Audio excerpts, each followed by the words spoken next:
हम तुमको क्षमा देंगे, तुम हमको क्षमा देना, हम तुमको क्षमा देंगे, तुम हमको क्षमा देना। महापर्व संवत्सरी है, सब मिलके क्षमा करना, हम तुमको क्षमा देंगे, तुम हमको क्षमा देना। आत्मप्रिय धर्म बंधु, आपके भीतर बैठे परमात्मा को नमन करती हूँ एवं मेरे जीवन में आए हुए समस्त महान उपकारियों के उपकारों को याद करते हुए उन सभी दिव्य महान आत्माओं के पुनीत पावन चरणों में वंदन, नमन, अभिनंदन और कृतज्ञता व्यक्त करती हूँ। प्रिय आत्मन, संवत्सरी महापर्व का ये बहुत सुंदर, खूबसूरत ये पावन दिन आज हमारे द्वार पर आया है। अभिनंदन करते हैं इस पल का, इस क्षण का, जिसने दिलों में प्रेम का संचार किया है, जिसने दिलों में मोहब्बत की ज्योत जगाई है, जिसने दिलों में मैत्री की भावनाओं को प्रकट किया है। आप सभी को आज के दिन की हृदय की अनंत अनंत गहराइयों से शुभकामनाएं देती हूँ। संवत्सरी महापर्व क्षमा याचना, क्षमा पर्व की आप सभी को ढेर सारी मंगल कामनाएं। आप सभी के भीतर में क्षमा प्रकट हो, क्षमा का दीपक जले, प्रेम की ज्योत जले और प्रेम की ज्योत से ज्योत जलाते चले जाएं। यही भावना आप सभी के लिए और अपने लिए करती हूँ कि हम प्रेम पूर्ण होकर के जिएं। मेरे बंधु, भगवान महावीर ने कहा कि वैर से कभी वैर नहीं मिट सकता, घृणा से कभी घृणा नहीं मिटती, आग से कभी आग नहीं बुझती। शाय के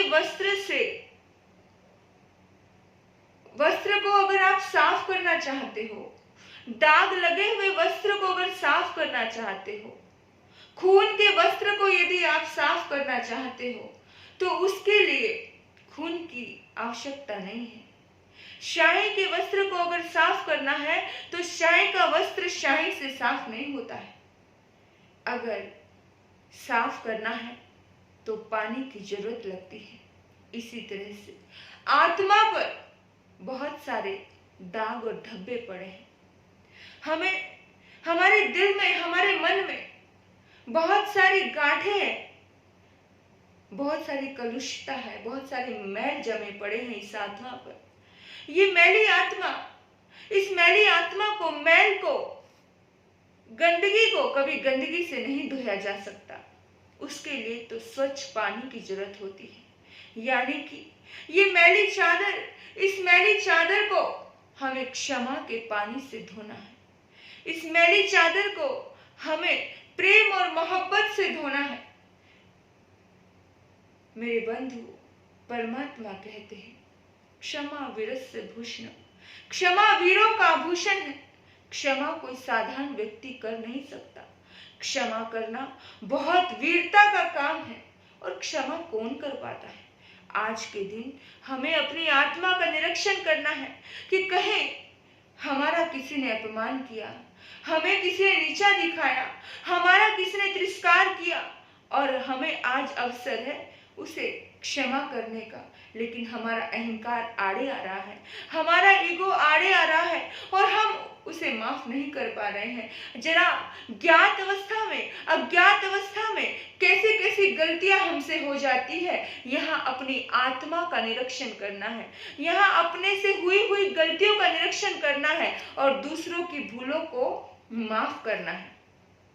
याद रखना, भूले अगर है दूसरों की, उसको भूल ही जाना है। भूले अगर है दूसरों की, उसको भूल ही जाना है। खुद की भूल को देख के मन में पश्चाताप जगाना है। खुद की भूल को देख के दिल में पश्चाताप जगाना है। मिट्टी में सवे भुए सू, सभी जीवों से कहना है। मिच्छामि दुक्कडम सबसे करके आज पावन होना है। मिच्छामि दुक्कडम सबसे करके आज पावन होना है। मेरे बंधु, ये पर्वाधिराज पर्व पुरुषन 7 दिन से चल रहे थे, आज 8वां दिन है। आज कलश, स्वर्ण कलश हमारे जीवन में हमें स्थापित करना है। ये दिन हमारे जीवन का कायाकल्प कर सकते हैं, पूरी तरह से काया पलट सकते हैं। आज हमको अपनी आत्मा का निरीक्षण करना है। 1 घंटा अपने साथ जियो और अपने आप से बात करो। ज्ञात अवस्था में, अज्ञात अवस्था में कहाँ कहाँ किस किस का दिल दुखा दिया और कहाँ कहाँ किस किसने मेरा दिल दुखा दिया। क्योंकि महावीर कहते हैं, किसी का दिल दुखाना हमको महावीर ने ना सिखलाया। हम ऐसे हैं, हमें परमात्मा ने किसी का दिल नहीं दुखाना सिखाया है। और अगर दुखाया है दिल जाने अनजाने में, तो आज क्षमा जरूर मांग लेना। राह ऐसी हो जो चलने को मजबूर कर दे, राह ऐसी हो जो चलने को मजबूर कर दे, आस ऐसी हो जो जीने को मजबूर कर दे। ऐ महावीर के अनुयायी कहलाने वालों, क्षमा ऐसी हो जो गले मिलने को मजबूर कर दे। कैसे मिल पाओगे गले? क्षमा ऐसी हो जो गले मिलने को मजबूर कर दे, पर कैसे मिल पाओगे गले? कैसे मिल पाओगे? जब भीतर से, अंदर से अपने गांठें खोलोगे, ग्रंथियां खोलोगे। इतनी गांठें हैं, साल साल भर की, 2-2 साल की, 10-10 साल की। अरे कभी जब से होश संभाला तब से मन में चुभा हुआ है पिन, और वो पिन इस कदर बेचैन करता है, वो कांटा पैर में चुभा हुआ जैसे बेचैन करता है, चलने नहीं देता। इसी तरह से भीतर में पड़ी हुई गांठ गले मिलने नहीं देती। तो सबसे पहले काम क्या करना है? सबसे पहले काम करना है अपने भीतर में पड़ी हुई गांठ का। टीचर ने बच्चों को कहा कि ये डोरी है, इस डोरी में तुम्हें गांठ लगानी है, जो ज्यादा गांठें लगाएगा उसे प्राइज दिया जाएगा।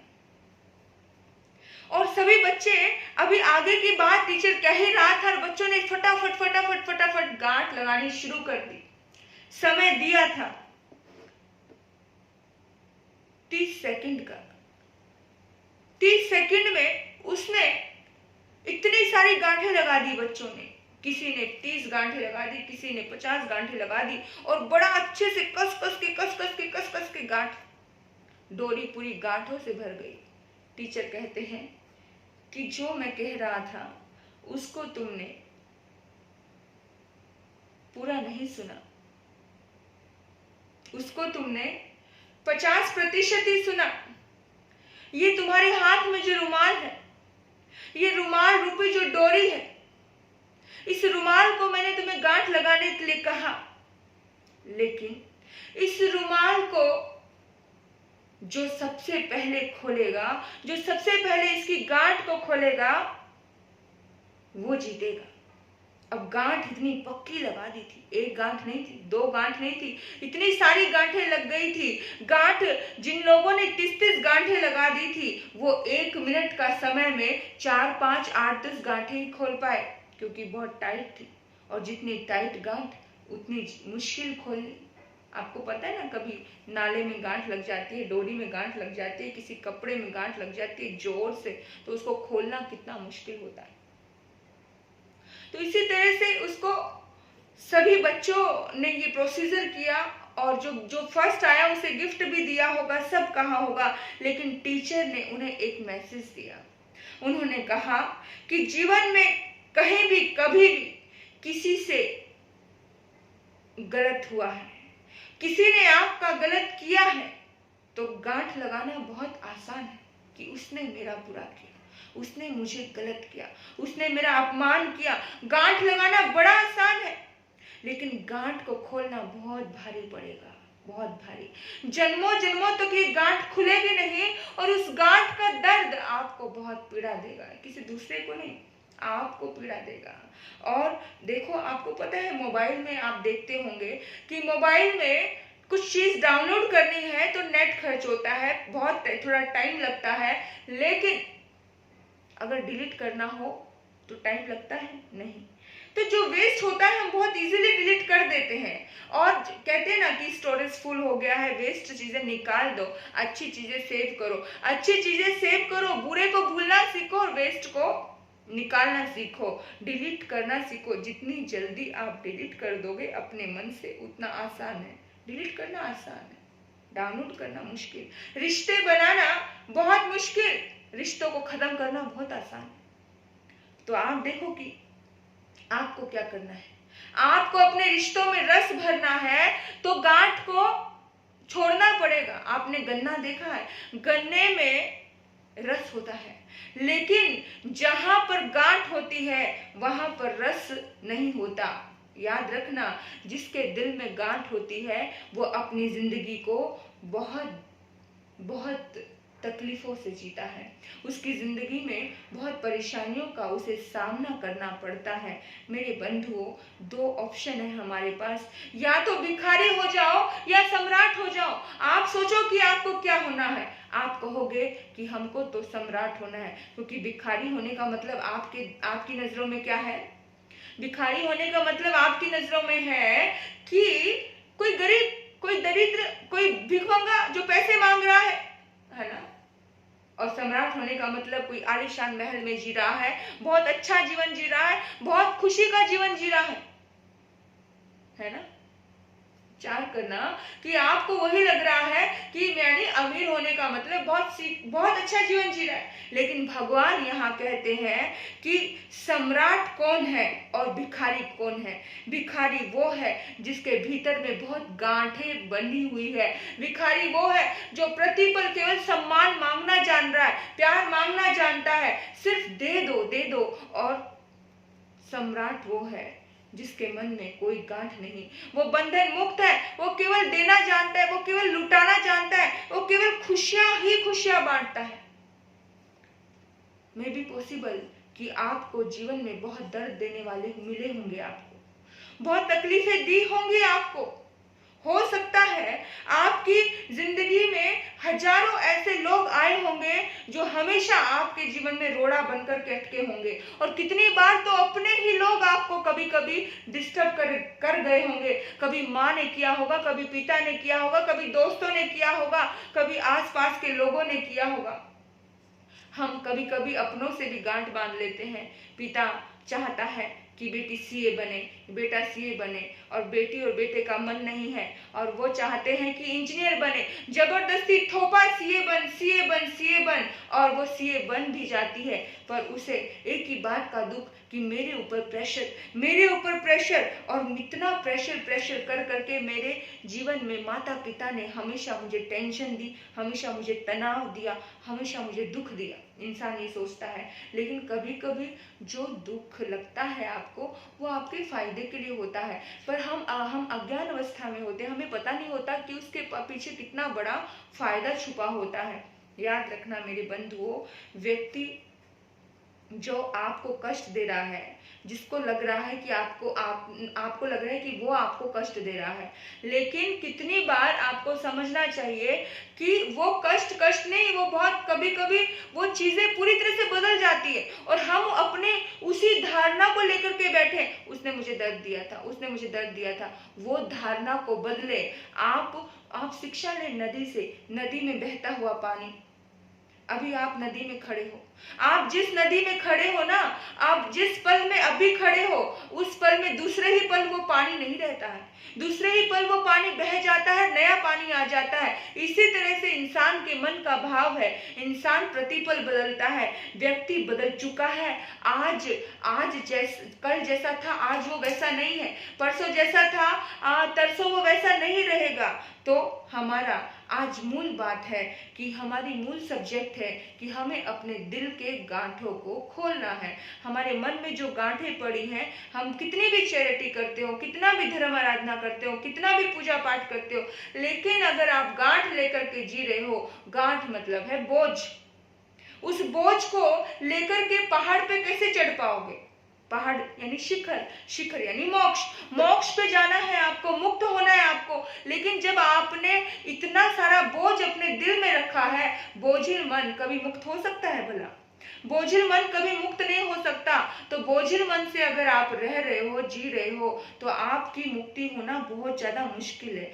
चाहे किसी से कैसी भी गलती हुई हो, उस गलती के लिए कोई माँ हो, कोई बेटी हो, कोई बहन हो, मतलब कभी कभी तो ऐसा होता है कि रिश्ते कोर्ट में घसीट लिए जाते हैं, तकलीफ दे देते हैं, कभी कभी आपको जमीन पर ले आते हैं, रोड पर ले आते हैं। यानी उन सबके लिए भी आपके मन में गांठें होंगी, लेकिन वो गांठें आपको ही दर्द दे रही हैं, वो गांठें आपको ही तकलीफ दे रही हैं। याद रखना, आपकी कार्य शक्ति क्षीण हो रही है। जिस रुमाल पर गांठ लगा दी जाती है, उस रुमाल में अगर कोई कहे कि इसमें पैसे संजो कर रख लो, संभाल कर रख लो, आप उस रुमाल में पैसे रख सकते हो? नहीं रख सकते हो। क्यों नहीं रख सकते हो? क्योंकि गांठ लगने से रुमाल की कार्य शक्ति में कमी आई है। इसी तरह से इंसान के भीतर में, दिल में गांठ पड़ने से उसकी कार्य शक्ति में कमी आती है। इंसान खुद ही खुद को दुखी करता रहता है। गलती दूसरे ने की है ना, लेकिन हम दुखी खुद होते हैं। दूसरे की गलती की सजा हम स्वयं को दे रहे हैं और हम खुद के ऊपर भी रहम नहीं कर पाते हैं। सोचना, जीवन में अगर गांठ लग गई तो क्या होगा? जीवन में गांठ यानी रुमाल में गांठ लगी तो आप पैसा सेव कर पाओगे रुमाल में? नहीं। ऐसे ही जीवन में अगर गांठ लग गई तो प्रवचन रूपी प्रसाद, अच्छी चीजें आप अपने दिल में सेव नहीं कर पाओगे, क्योंकि जब तक पात्र साफ नहीं होता तब तक कुछ भी अच्छी चीजें हमारे भीतर में उतरती नहीं। संवत्सरी महापर्व कह रहे हैं, आपको बार बार जगाने के लिए पल आया है कि आप अपने भीतर की संवेदनाओं को सुरक्षित रखें, प्यारी रखें, खुशी से भरी हुई आपकी भावनाएं हो। आप प्रतिपल एक ही भाव रखो, मिट्टी में सभी हुए सुबेरंग मंच के नहीं। मेरे सब मित्र हैं, सब मेरे मित्र हैं, मेरा कोई भी मेरा क्या है, शत्रु नहीं है। आप याद रखना मेरे बंधुओं, जिस कंपनी में आप इन्वेस्ट करते हो, आपको पता चल जाए कि इस कंपनी में इन्वेस्ट करने का कोई फायदा नहीं है, यहाँ लॉस होगा, तो क्या तुम वहां पर फिर भी इन्वेस्ट करोगे? क्या नहीं करोगे, क्योंकि लॉस है। तो आप हृदय में गांठ बांध रहे हो। इस गांठों की कंपनी में प्रॉफिट नहीं है। ये गांठों का जो माल है, ये आपको सिर्फ लॉस पे लेके जा रहा है कि आपके दिमाग में चलता रहेगा, लोग, मैं तो जिंदगी भर उससे बात ही नहीं करूंगी, मैं तो जीवन भर उससे बात नहीं करूंगी। यहाँ पर टक टक टक टक टक टक चल रहा है ना, उसने मुझे ऐसा कह दिया, उसने मुझे वैसा कह दिया, यानी उसने आपको एक बार गाली दी, उसने आपका एक बार अपमान किया, लेकिन आपके दिमाग में बार बार बार बचल, उसने ऐसा कहा, उसने वैसा कहा, उसने वैसा, नहीं, आप अपने दिमाग को, अपने दिल को बार बार अपने आप का ही शोषण कर रहे हो और कहते हो मैं तो जीवन भर उससे बात ही नहीं करूंगी। कुछ लोग तो कहते हैं मर जाऊंगा फिर भी बात नहीं करूंगा, कुछ भी हो जाए। लेकिन सोचो भाई, वो एक बार कह के चला गया, भूल भी गया, लेकिन तुम उसको गांठ के रूप में बना करके पकड़ के यहाँ बैठे हो। तुमने अपना शोषण कितनी बार किया, तुमने स्वयं खुद के ऊपर हिंसा कितनी बार की। आप तो खुद को भी क्षमा नहीं कर पा रहे, दूसरे को क्षमा कैसे करोगे? आप तो खुद के ऊपर भी रहम नहीं कर पा रहे हो, तो दूसरे के ऊपर रहम कैसे करोगे? विचार करो, हमारे भीतर में ये भावनाएं आती है कि नहीं आती है कि मैं उससे नहीं बोलूंगा, मैं उससे नहीं बोलूंगा। लेकिन सोचो, मन मन में आप उसी से बोल रहे होते, क्योंकि हर चीज, हर एक्टिविटी आपको वही दिख रहा होता है ना। जिस चीज में आपका लॉस है, आपका मन, आपकी शांति भंग हो रही है, जो चीज आपको डिस्टर्ब कर रही है, क्या गलती उनकी है? डिस्टर्ब आप हो रहे हो। आपके घर के बाहर कोई कचरा डाले तो आप क्या करोगे? तो आप कचरा साइड कर दोगे ना। एक बार की बात है, एक सुलझे हुए महान व्यक्ति थे।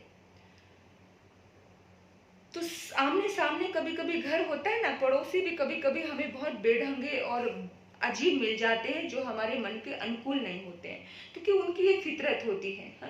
हर किसी की अपने अपने संस्कार है, अपनी अपनी फितरत है। कोई बहुत शांत है, कोई बहुत क्रोधी है, कोई बहुत प्यारा है, कोई बहुत सच्चा है, कोई बहुत झूठा है। यानी कि सब जन्मों जन्मों के संस्कार है। कोई चोरी करता है, कोई गाली गलौज करता है, कोई किसी की मदद करता है। सब जन्मों जन्मों के संस्कार से ये सब कुछ मिला होता है ना। तो एक व्यक्ति हमेशा, उसको पता नहीं उससे क्यों जलन थी, क्योंकि वो बहुत धर्म करता था, वो आध्यात्म में एक व्यक्ति था, वो धर्म सत्संग से जुड़ा रहता था, हमेशा परमात्मा के सत्संग और परमात्मा की ही बातें वो करता था। और सामने वाले को बड़ी चिढ़ थी, वो जब भी सारा घर का कचरा इकट्ठा करता उसके द्वार पर जाकर के छोड़ देता, हमेशा उसके द्वार पर, हमेशा उसके द्वार पर। और कभी कभी चिढ़ होती है किसी को, उसको चिढ़ थी, वही कुछ लोग होते ना, गली का सारा झाड़ू वाड़ू करेंगे एक साइड में उस, और कभी कभी इस वजह से बहुत बार झगड़े होते हैं कि तू साफ सफाई करके तुम मेरे द्वार के आगे कर देते, तुम्हें कुछ और नहीं मिलता। ऐसे बहुत सारी झगड़ी, बहुत बार, कितनी बार तो हम भी कभी कभी देख लेते हैं ऐसे झगड़े, आपने भी देखे होंगे। तो पता है, वो महात्मा के द्वार पर हमेशा वो क्या बोल, झगड़ा करने के लिए कुछ ना कुछ अंट शंट काम करता था, कुछ ना कुछ ऐसा करता था। तो हर रोज कचरा फेंकता था। तो वो व्यक्ति क्या करता था, जो धर्मात्मा था, जो जिसके जीवन में रग रग में धर्म समाया था, वो हर रोज उसके द्वार पर फूल रख के आता था। वो हर रोज उसके द्वार पर फूल रख के आता था और उसकी तरफ से हर रोज कचरा मिलता था।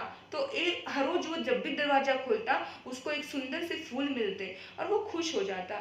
फिर उसे पता चला कि सामने वाला व्यक्ति हर रोज उसके द्वार पर फूल रख के जाता है, जिसके द्वार पर मैं कचरा रख के आता हूँ। तो आखिरकार वो गया उसके पास और उसने उसको जाकर के कहा कि भाई, मैं तो हमेशा तेरे से जलता रहा, सड़ता रहा, मैं तेरे द्वार पे हमेशा कचरा फेंकता रहा, लेकिन तू इतना महान व्यक्तित्व का मतलब धनी है, तू मेरे द्वार पर फूल रख के आता है, ऐसा क्यों? मेरा मन तेरे फूलों ने बदल दिया। मेरे बंधु, जिसकी जैसी दृष्टि होगी वो वैसा ही सोचता है। हाँ, जिसकी जैसी सोच होगी, जिसकी जैसा भीतर होगा वो वैसा ही कार्य करता है। उसने मुस्कुराते हुए कहा कि आपके पास कचरा था, आपने कचरा दिया, मेरे पास फूल थे, मैंने फूल दिए। मैं फूलों का व्यापार करता हूँ, मैं फूल बांटता हूँ, मैं खुशी देने का काम करता हूँ, मैं खुशी बांटता हूँ। जिसके पास जो है वो वही देता है। इसमें हैरान होने की कोई बात नहीं है। इस बात का ध्यान रखना, जो लोग गांठें बांध करके रखते हैं कि उसने मुझे ये कहा, उसने गाली दी, उसने अपमान, अरे उसके पास अपमान ही था, उसके पास गाली ही थी, उसके पास नेगेटिविटी थी, तभी तो वो नेगेटिविटी दी। जिसके पास जो होता है वो वही तो देता है ना। क्या आप ये सोच करके अपने मन को संतुष्ट नहीं कर सकते?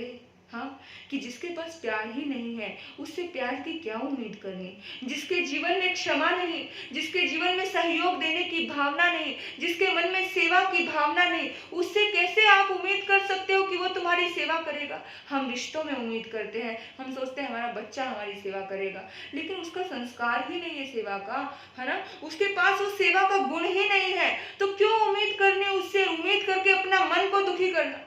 आपके पास है, आप कर लो। आपके फ्रेंड, आपके दोस्त, आपके सगे संबंधी, आपके पड़ोसी, वो आपकी मदद करने नहीं आते क्योंकि उनके पास वो जज्बा नहीं है, पर आपके पास है, बस आपको करना है। आप अपनी अच्छाई को मत छोड़ो।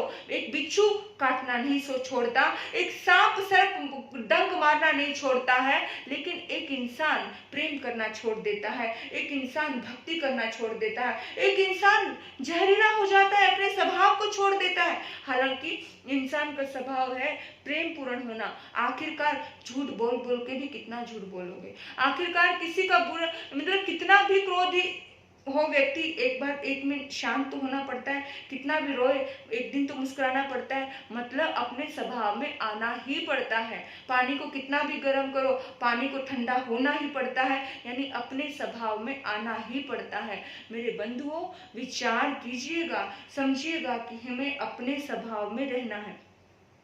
हमारे जीवन की व्यवस्था राइट और रॉन्ग से नहीं चलती है, हमारे जीवन की व्यवस्था गुड और बैड से चलती है, अच्छा और बुरा क्या है। तो हमें अच्छा बन करके अपने जीवन में जीना है।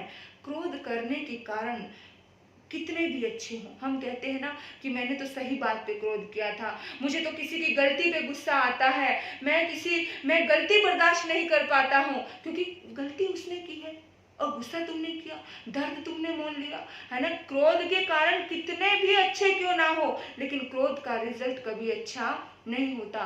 क्रोध का रिजल्ट आप सोचना, पिछली बार भी आपने क्रोध किया था, तब क्या परिणाम आया था, उससे पहले भी आपने क्रोध किया था, तब क्या परिणाम आया था, उससे पहले भी आपने क्रोध किया था, तब क्या परिणाम आया था।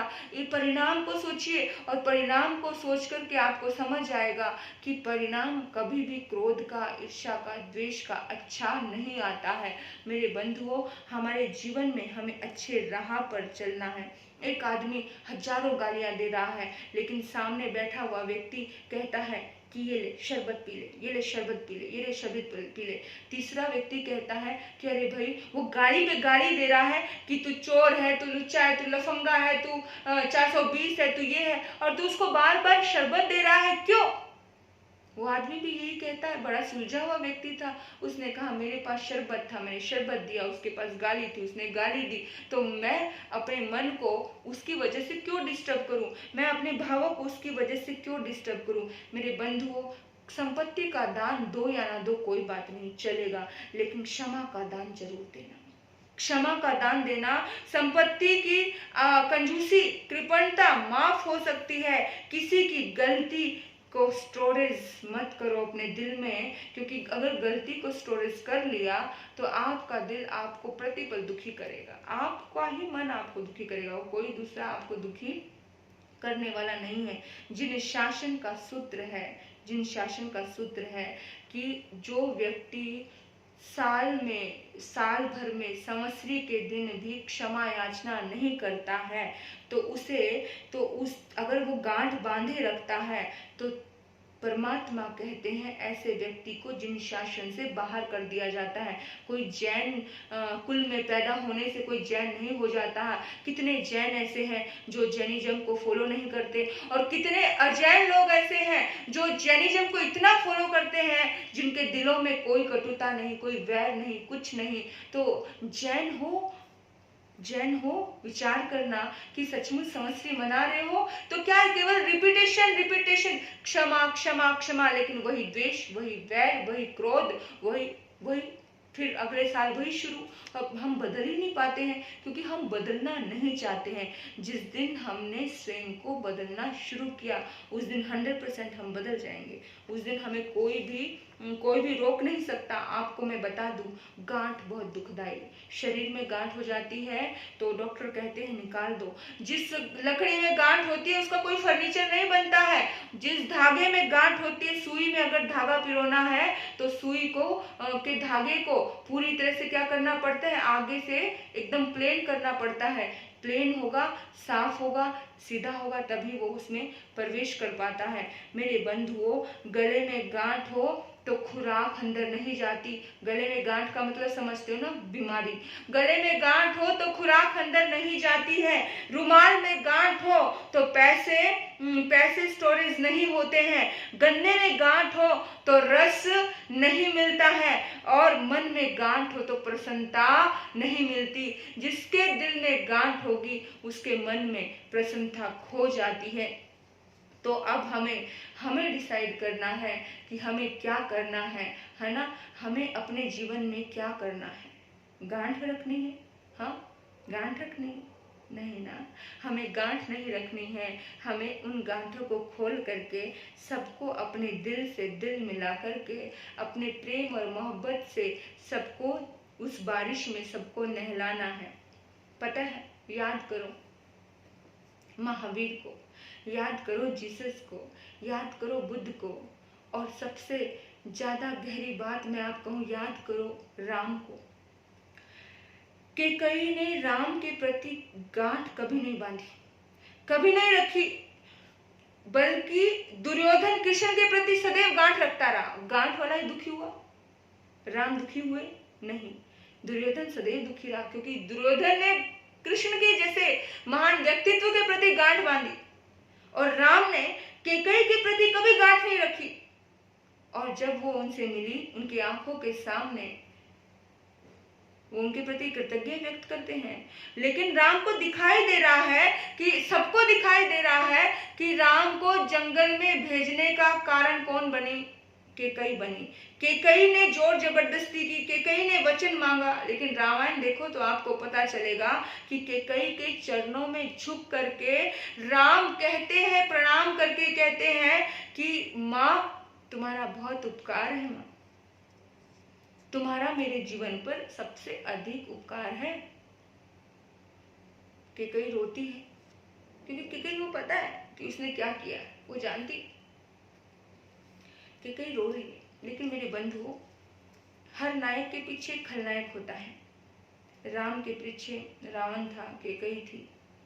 कृष्ण के पीछे कंस था, अनेकों राक्षस थे। महावीर के पीछे भी संगम, गोशालक, बहुत सारे ऐसे जीव थे। पार्श्वनाथ के पीछे कमर था। यानी हर ऐसी महान दिव्य आत्माओं के पीछे कोई ना कोई विरोधी तत्व होता है। हर जिंदगी में खलनायक होता है। कोई पिक्चर खलनायक के बिना बनती नहीं है। सुख और दुख चलते रहते हैं, अपने और पराई चलते रहते हैं, अच्छाई और बुराई चलती है। ये साथ साथ चलते हैं, ये कभी आपका पीछा छोड़ते नहीं है, ये साथ साथ चलते हैं। और आपने देखा कि रामायण में कैकेयी के चरणों में झुक कर के वो धन्यवाद करते हैं। वो कहते हैं राम कि माँ, अगर तुम मेरी जिंदगी में नहीं होती तो मुझे इतने सारे लोगों की महानता का पता नहीं चलता। मुझे इतने सारे दोस्त मिले, मित्र मिले, भक्त मिले, वो सब आपकी बदौलत। माँ, मुझे पहली बार पता चला कि मेरे पिता मुझसे इतना प्यार करते हैं। आपकी बदौलत मुझे पता चला। माँ, तू अगर वरदान नहीं मांगती तो मुझे कैसे पता चलता? माँ, वो प्यार से बोलते हैं। और कैकेयी की आंखें भरी है, क्योंकि कैकेयी के मन की जो गांठ थी भी खुल चुकी थी। माँ, दूसरा मुझे पता चला भरत की महिमा के बारे में। माँ, छोटे भाई को गद्दी पर बिठाने के लिए मेरे पसीने छूट गए, फिर भी वो गद्दी पे नहीं बैठा, चरण पादुका देनी पड़ी। माँ, उसकी अनासक्ति का भाव मुझे पता चला। माँ, तू करुणावान है। माँ, सोचो कैसा महान व्यक्तित्व था वो राम का। विचार करना मेरे बंधुओं कि कैसे महान लोग थे जिन्होंने बुरा किया, उन्हीं के लिए कहते हैं कि तुम करुणावान हो। विचार करना। माँ, मुझे तुम्हारी बदौलत ही तो हनुमान मिला, हनुमान का पराक्रम, हनुमान की भक्ति जानने का मुझे अवसर मिला। माँ, जंगल में जाने के बाद ही मुझे विभीषण की दोस्ती मिली। माँ, रावण के जाने के बाद पता चला कि वो कितना प्यारा दोस्त है। सीता की पवित्रता का पता चला। माँ, मुझे कैसे पता चलता कि मेरी पत्नी इतनी महान है, इतनी शक्तिवान नारी है। माँ, तेरे वरदान से ही तो पता चला। तू मन छोटा मत कर मेरी माँ, तू मन छोटा मत कर। मेरी बंधुओं, वो भी एक आत्मा थी जिसने 14 वर्ष एक राजकुमार ने जंगलों के खाक छानी। उस आत्मा के मन में भी कोई गांठ नहीं थी। ऐसे ही थोड़ी फिर दुनिया उन्हें भगवान कहने लगती। इंसान ही तो भगवान होता है, दुनिया उन्हें भगवान कहने लगती है। दुनिया कहती है कि कमाल है, ऐसा महान व्यक्तित्व जो बुरा करे उसी को कहे कि तूने करुणा बरसाई। माँ, जंगल में जाने जब जा रहा था तभी पता चला कि सुमित्रा का बेटा वो लक्ष्मण मेरे साथ वन वन जंगल जंगल घुमा और मेरी कोई सेवा की। लक्ष्मण की भक्ति, लक्ष्मण का प्रेम, मुझे पता नहीं चलता कि लक्ष्मण मेरे प्रति इतना प्रेम करता है, कि लक्ष्मण के प्रेम में इतनी ताकत है। वो भी माँ, मुझे आपसे इतने सारे रिश्ते मिल गए, और क्या चाहिए। पिता का प्रेम पता चला, भरत की अनासक्ति पता चली, लक्ष्मण की भक्ति पता चली, सीता की पवित्रता पता चली, हनुमान का पराक्रम और भक्ति पता चली, रावण की दुश्मनी का पता चला। माँ, ये तेरे चरणों की ताकत है, ये तेरे वचनों की ताकत है, ये तेरी शक्ति है माँ। कैकेयी पानी पानी हो गई। मारना है गर किसी को मार मत, एहसान कर। मारना है गर किसी को मार मत, एहसान कर। अरे खुद ही मर जाएगा एहसान का मारा हुआ। कि कहीं पानी पानी हो गई। मेरे बंधुओं, तीन चीज इंसान की जिंदगी को बिगाड़ देती है, और वो तीन चीज कौन सी है। वो तीन चीज हमारे जीवन में गांठ पड़ने पर आती है। दिल में अगर गांठ आ जाए, दिल में किसी के प्रति कोई दुर्भाव आ जाए, वो तीन चीजें खो जाती हैं। पहली चीज है इंसान की शांति खो जाती है, मन की शांति। दूसरी है इंसान की समाधि खो जाती है, वो समाधि मरण प्राप्त नहीं कर पाता, क्योंकि वो अंतिम समय तक भी उस जहर में उलझा रहता है, उन गांठों में उलझा रहता है, वो छोड़ नहीं पाता। देखो, आप कहते हो कि मरने के बाद सदगति मिलेगी, नहीं, उसकी सदगति खो जाती है, क्योंकि जीते जागते जो प्रेमी होकर नहीं जी पाया, क्या मरने के समय वो प्रेमी बन पाएगा? नहीं। जो जीते जागते सरल नहीं हो पाया, मरने के बाद उसकी सरलता की वो प्रैक्टिस कैसे आएगी? ये चीजें तो हमें प्रैक्टिस करने से मिलती है। तो ये तीनों चीजें इंसान को नहीं मिलती, खो जाती है। तो गांठ रखने में कोई फायदा है हमारा? है? अपने आप से पूछो कि फायदा है कि? एक संत ने प्रवचन दिया, और उस प्रवचन में उसने एक शब्द बोले कि जो छोड़ सके वो मालिक है, जो छोड़ सके वो मालिक है, और जो छोड़ ना सके वो गुलाम है। और इसी पे सारा प्रवचन था। ये प्रवचन एक भाई ने सुना। दो भाई थे, उनकी कहानी थी, उनके जीवन में वो भाई एक दौर से गुजर रहा था, एक दर्दनाक दौर से गुजर रहा था। मेरे बंधुओं, सत्संग का बहुत प्रभाव पड़ता है।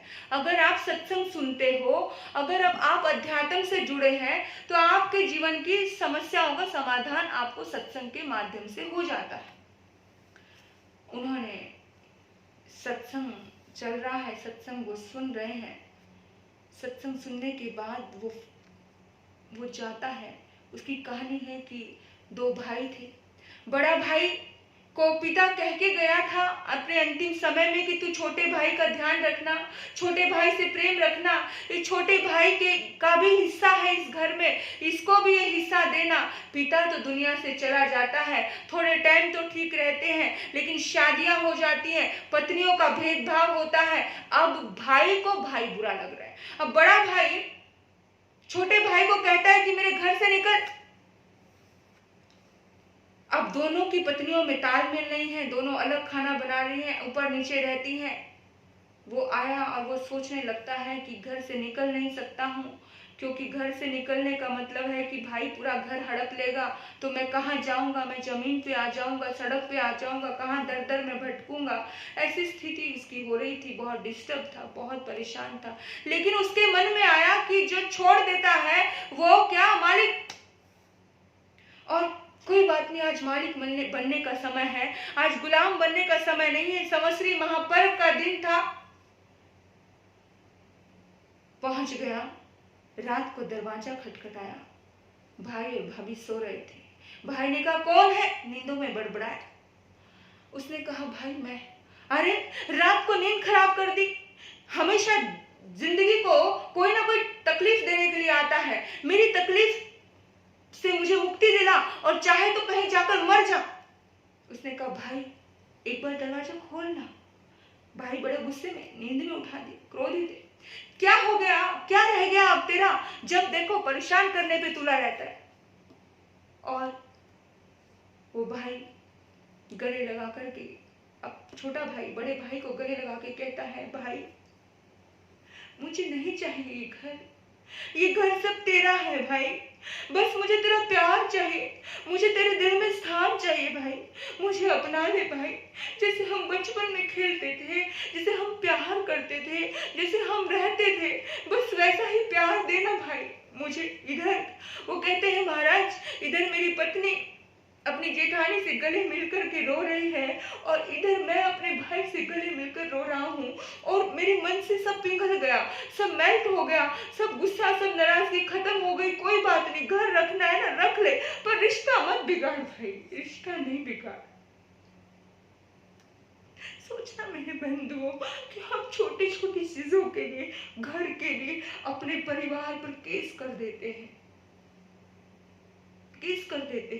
और इतनी गांठें जिनके साथ बचपन में खाया होता है, जिनके साथ खेले होते हैं, जिनके बिना हम चैन नहीं ले पाते हैं, उनको देखना आज हमारे लिए बहुत मुश्किल हो जाता है। सामने वाले में कटुता थी, लेकिन उसके प्यार में इतनी ताकत थी कि बड़े भाई ने भी उसे गले लगा लिया। बड़ा भाई भी गले लगने लगा और बड़े भाई ने कहा कि रो मत छोटे, रो मत, मैं हूं ना, मैं बैठा हूं ना तेरे लिए, कोई बात नहीं, मैं करूंगा ना सब कुछ। घंटों रात बीत गई और सुबह उठ करके उसने कहा, भाई अगर तुझे ऐसा ही लगता है तो कोई बात नहीं, तू इतना दिलदार है, तू छोटा होकर के, तो मैं बड़ा होकर नहीं सोच सकता तेरे लिए? कोई नहीं, मैं ये घर तेरे नाम कर देता हूँ। इतने टाइम से नाराजगी थी, झगड़े थे, लेकिन प्रेम और मोहब्बत और करुणा इस संवत्सरी महापर्व ने दोनों भाइयों को मिला दिया। ये पर्व उन्हीं ने सही रूप से मनाया है। इस पर्व को सही से मनाना सीखो मेरे बंधुओं। सच में अगर कहीं कटुता है, कहीं पे ऐसी भावना, कहीं अन्याय भी दिख रहा है, कहीं बड़े हमसे अन्याय भी करते हैं, कोई बात नहीं, गले लगा लो, गले लगा लो। हाँ, गले लगा लो, क्योंकि एक बार रिश्ता अगर बिगड़ गया तो हर बार रिश्ता बिगड़ के मिलता है। एक तरफ का वैर भी आपको तकलीफ देता है। कमठ ने वैर बांधा, पार्श्वनाथ ने वैर को जन्म नहीं दिया। कमठ और पार्श्वनाथ जन्मों जन्मों से, पिछले जन्म में भाई भाई तो थे, लेकिन इस जन्म में, जन्मों जन्मों में, हर जन्म में कमठ ने मारा पार्श्वनाथ के जीव को। पार्श्वनाथ हर जन्म में क्षमा करते रहे। इतने 9 जन्म बीत गए, 9 जन्मों तक की ये वैर की श्रृंखला सिर्फ एक तरफ से चली। मेरे बंधुओं, अगर दोनों तरफ ये वैर की श्रृंखला होगी तो जन्मों जन्म हम 84 लाख जीवा योनि में बार बार घूमते ही रहेंगे। हमारे जीवन का कहीं पर भी और छोर नहीं है। अगर अपने आप की शांति चाहिए, अपनी समाधि चाहिए, हाँ, तो हम जो छोड़ सकता है वो मालिक बन सकता है। यही बात रखना। गांठ रखने वाला कभी भी कोई संतुष्ट नहीं हो सकता। गांठ खोलने वाला सबका होता है, गांठ रखने वाला किसी का नहीं बन पाता। तो आज पर्वाधिराज पर्व पर्युषण का अंतिम शिखर संवत्सरी महापर्व है। इस दिन हम सबको एक दूसरे से गले लगाना है, एक दूसरे को प्यार करना है।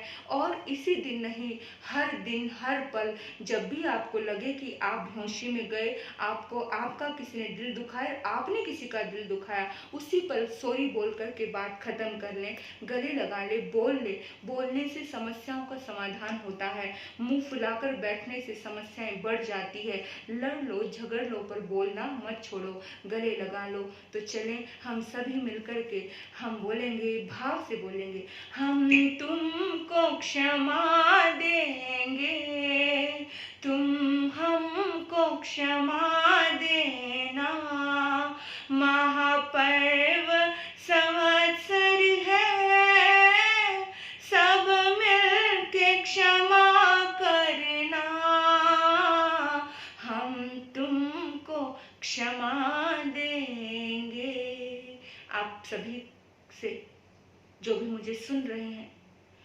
यूट्यूब के माध्यम से भी जो मुझे सुन रहे हैं, जो मेरे साथ कनेक्ट हैं, किसी को मेरा मन दुखा, मेरी शब्दों से किसी का दिल दुखा हो, मेरे व्यवहार से किसी को पीड़ा हुई हो, तो सभी दिव्य महान आत्माओं के चरणों में सभी को प्रणाम करते हुए, आपके भीतर बैठे आत्मा को प्रणाम करते हुए, आपके सद्गुणों को प्रणाम करते हुए, आप सभी से क्षमा याचना, क्षमा याचना, आप मुझे क्षमा प्रदान करें। आपका दिल दुखाया है तो आपके दिल में चोट पहुंची है मेरे शब्दों से, मेरे व्यवहार से, मैं संपूर्ण 84 लाख जीवा योनि से क्षमा याचना, क्षमा याचना, क्षमा याचना करती हूँ। आपने मुझे इतनी देर तक सुना, आपके भीतर बैठे परमात्मा को नमन करती हूँ, नमन करती। ओम शांति, ओम शांति।